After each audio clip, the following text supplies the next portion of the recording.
আজকে যেটা আমাদের প্ল্যান সেটা হচ্ছে আজকে আমরা যাব হচ্ছে দারিংবাড়ি। দারিংবাড়ি মেনলি হচ্ছে টুয়ার্ডস অন্ধ্রপ্রদেশের দিকে, এটা একটা ভিলেজ এরিয়া, যেখানে মানে একটা হিলি এরিয়া, মানে আমাদের যেরকম পুরুলিয়া সেরকম একটা হিলি এরিয়া, এবং সেখানে খুব সুন্দর ওখানকার ভিউ। সেটা বলা হয় হচ্ছে উড়িষ্যার কাশ্মীর বলা হয় তাকে। তো দেখি সেটা কেমন। তো আমরা রয়েছি বেহরামপুরে। বেহরামপুর থেকে দারিংবাড়ি মোটামুটি 125 কিলোমিটার ডিস্টেন্স। তো আমরা বাইকটা আনতে যাচ্ছি, যেটা রেন্ট নিয়েছি, সেই বাইকটা এনে তারপরে ওই বাইকটাকে নিয়ে আমরা যাবো দারিংবাড়ির দিকে। তো ফার্স্টে আমরা রেন্ট যেখান থেকে বাইকটা নেব সেই জায়গাটাকে যাই। তো আমরা পৌঁছে গেছি যেখান থেকে আমরা বাইকটা রেন্ট নেব সেই জায়গাতে। তো এটার নাম হচ্ছে আমাদের সুরিয়া বাইক রেন্টাল। এখানে ফোন নাম্বার দেখতেই পাচ্ছ, যদি কেউ এখানে এসে বাইক বুক করতে চাও তাহলে এখান থেকে বাইক বুক করতে পারো। তো যাই হোক, আমি নেব হচ্ছে স্প্লেন্ডার, সৌরভ নেবে হচ্ছে বুলেট। ওদের বুলেট একটাই রয়েছে, তাই জন্য এরকমভাবেই নিতে হচ্ছে। তো স্প্লেন্ডারের জন্য পড়ছে 600 টাকা, আর বুলেটের জন্য পড়ছে 800 টাকা, আর 1000 টাকা ডিপোজিট করতে হবে। তো চলো বাইকটাকে আগে রিসিভ করি। আমরা আমাদের নেক্সট ডেস্টিনেশনের দিকে রওনা দিলাম। আজকে আমরা সাইট সিন করবো। আগে হচ্ছে আমাদের বন্ধু আর আমরা হচ্ছে তাদের পেছন। একটাই বুলেট ছিল তাই ওরা নিয়েছে, আর আমরা এটা নিয়েছি, জানি না এটা কি গাড়ি, স্প্লেন্ডার আছে, স্প্লেন্ডার। হ্যাঁ, এবার আমরা রাস্তাটা ক্রস করছি। চলো আমাদের ডেস্টিনেশনের দিকে যাওয়া যাক।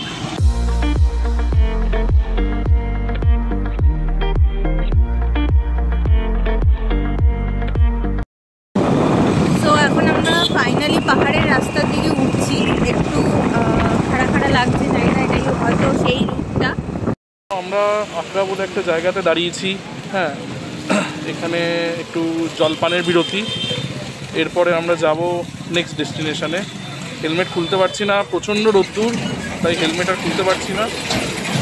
তো যাই, দারিংবাড়ি এখান থেকে আর 71 কিলোমিটার। সো ফাইনালি পাহাড়ের দর্শন পাওয়া গেল, ফুল পাহাড়ের দর্শন। সরি, আমার হাতটা চলে এসেছিল। তো এখন আমরা এখানে দাঁড়িয়েছিলাম একটু ভিউ নেওয়ার জন্য। এখন মনে হচ্ছে পাহাড়ের রাস্তার দিকে উঠছি ফাইনালি। তো ফাইনালি আমরা চলে এসেছি। এটা তামিল না কি ভাষায় লেখা রয়েছে, উড়িয়া ভাষায় লেখা রয়েছে, জানি না কি লেখা। দেখতে কিন্তু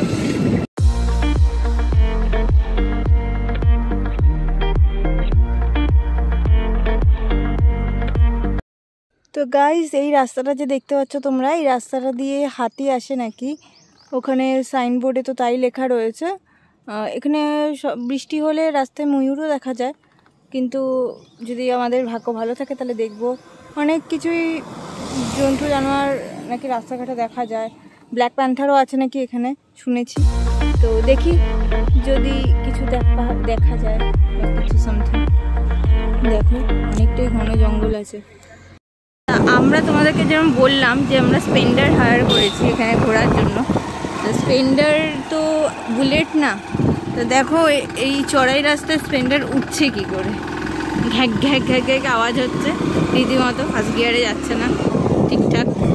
তো তাও অনেক চেষ্টা করে যাচ্ছি আমরা, কারণ বুলেট একটাই ছিল, আরেকটা পাওয়া যায়নি বুলেট। হ্যাঁ, এসব স্প্লেন্ডার ফ্রেন্ডার নিয়ে এসো না।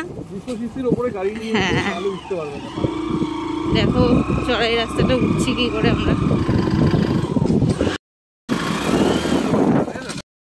সো ফাইনালি আমরা দারিংবাড়ি পৌঁছে গেছি। এখানে একটু রেস্ট নিলাম, এখানে একটু ডাবের জল খেলাম।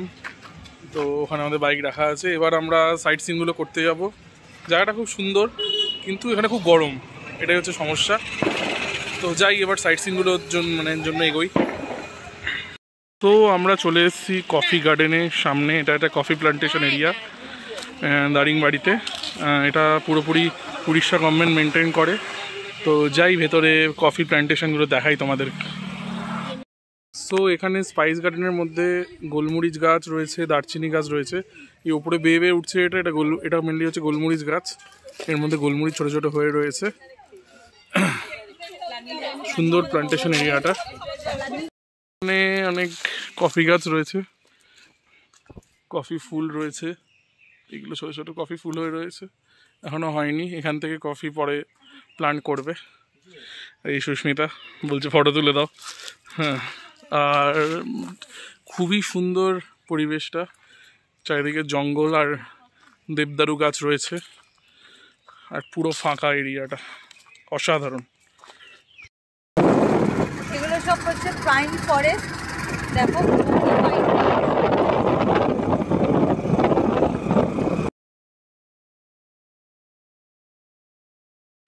সো আমরা স্পাইস গার্ডেন থেকে সোজা রাস্তা ধরে চলে এলাম মৃত্যুবান্ধা ফলস। ফলসের রাস্তা খুব খতরনাক, স্প্লেন্ডার তো প্রচুর স্কিড করছে। আমি ঢালু রাস্তায় জাস্ট আমি কোনোভাবে আমি নেমে তারপরে আমি মানে পার করলাম। এই রাস্তায় মানে সত্যি কথা বলতে স্প্লেন্ডার আনা সম্ভবই না। যারা স্প্লেন্ডার নিয়ে আসার কথা ভাবছো, মৃত্যুবান্ধা ড্যাম্পের রাস্তাটা কি খতরনাক। যাই হোক, আমরা এগোচ্ছি টুয়ার্ডস মানে ঝর্ণাটার দিকে। ক্রমশ অন্ধকার হয়ে আসছে, এটাই চিন্তা, আসলে নামতে হবে। তো যাই, আগে ঝর্ণাটা দেখাই তোমাদেরকে। তো এই দেখতে পাচ্ছ ঝর্ণার জলটা পড়ছে হালকা হালকা ওখান থেকে, দিয়ে আস্তে আস্তে নিচের দিকে যাচ্ছে। আমরা নিচের রাস্তার দিকে যাই মানে ঝর্ণাটাকে পুরোটা দেখার জন্য।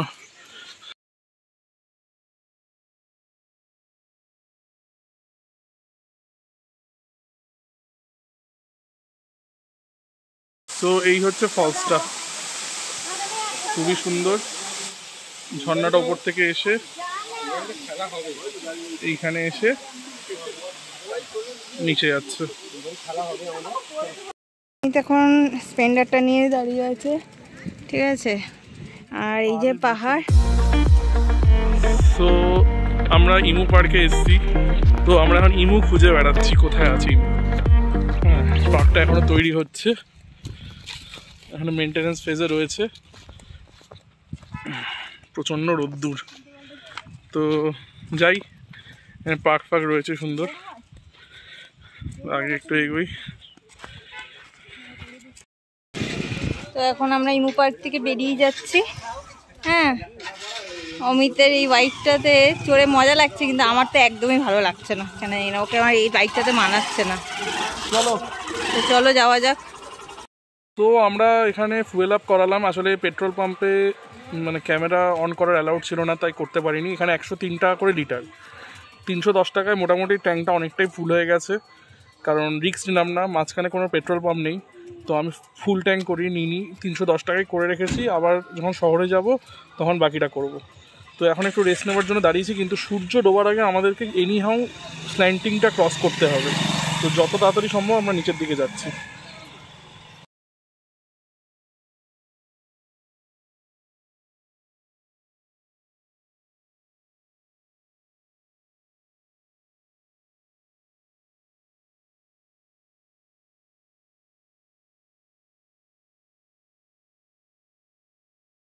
আমরা এখন ঘাট পর্বতমালা থেকে নিচে নামছি। সাইডে অনেক বন জঙ্গল আছে। আমার ধারণা যে এখানে ব্ল্যাক প্যান্থার পাওয়া যাবে। রাত্রে হলে হয়তো তারা বেরিয়েও আসে, কিন্তু আমরা চেষ্টা করছি যে যত অন্ধকার হওয়ার তাড়াতাড়ি নেমে যেতে পারি। রাত্রি হলে এই জায়গাটা ভয়ঙ্কর হয়ে যাবে, বোঝা যাবে না রাস্তা থেকে যাচ্ছে না যাচ্ছে, কারণ এখানে কোনো লাইট নেই প্রথমত। দ্বিতীয়ত আমরা স্প্লেন্ডারে এসছি, তো স্প্লেন্ডারে কোনো ভরসা নেই, তাই জন্য আমরা তাড়াতাড়ি করে নিচে নেমে যাচ্ছি। নিচে নেমে তো প্রায় 1.5 ঘন্টা ড্রাইভ করার পরে, মানে যেখানে লাস্ট ডেস্টিনেশন ছিল সেখান থেকে প্রায় 1 ঘন্টা 10 মিনিট ড্রাইভ করার পরে আমরা এসেছি, আমরা বেহরামপুরে চলে এসেছি। এখানে একটা ননভেজের রেস্টুরেন্ট দেখলাম, তো এখানে এলাম। তো এখানে লাঠের ডিনারটা একবারে সেরেই নিই, তারপরে হোটেলে একবারে উঠবো। তো সেই জন্য ডিনারটা করার জন্য এখানে চলে এলাম। তো ডিনারটা করে নিয়ে দেন হোটেলে যাবো। তো দেখো কী কী ডিনারে আছে। খাবারে মুগ বিরিয়ানি, আর তার সাথে হচ্ছে চিকেন বাটার মশলা, এই নিয়েছি আপাতত। আর এখানে বিরিয়ানির সাথে মেনলি রায়তা আর একটা ঝোল জাতীয়, এরকম ঝোল জাতীয় জিনিস দেয়, এই যে ঝোল জাতীয় জিনিস, এই দিয়ে মোটামুটি খাওয়া হয়ে যায়। তো চলো খেয়ে নিয়ে তারপরে আমাদের হোটেলের দিকে যেতে হবে। আমাদের অনেক রাত হয়ে গেছে আস্তে আস্তে, তারপরে আর ব্লগটা এন্ড করা হয়নি, কারণ আমরাও টায়ার্ড হয়ে গেছিলাম, ফোনেরও মোটামুটি চার্জ শেষ হয়ে গেছিলো। তো চার্জ দিয়ে আবার ব্লগ এন্ড করবো সেটাকে আর করা হয়নি। তো আমি আবার সকালে উঠেই ব্লগটাকে এন্ড করছি। তো কালকের ব্লগটা যদি ভালো লেগে থাকে তাহলে প্লিজ লাইক করো, সাবস্ক্রাইব করো, আর সবার সাথে শেয়ার করো, আর কেমন লাগছে সেটাও কিন্তু কমেন্টে জানিও। তো আজকের ব্লগটা মানে কালকের মেন ব্লগটা এখানে এন্ড করছি, আবার নতুন ব্লগ আমি স্টার্ট করছি একটা নতুন দিনের সাথে।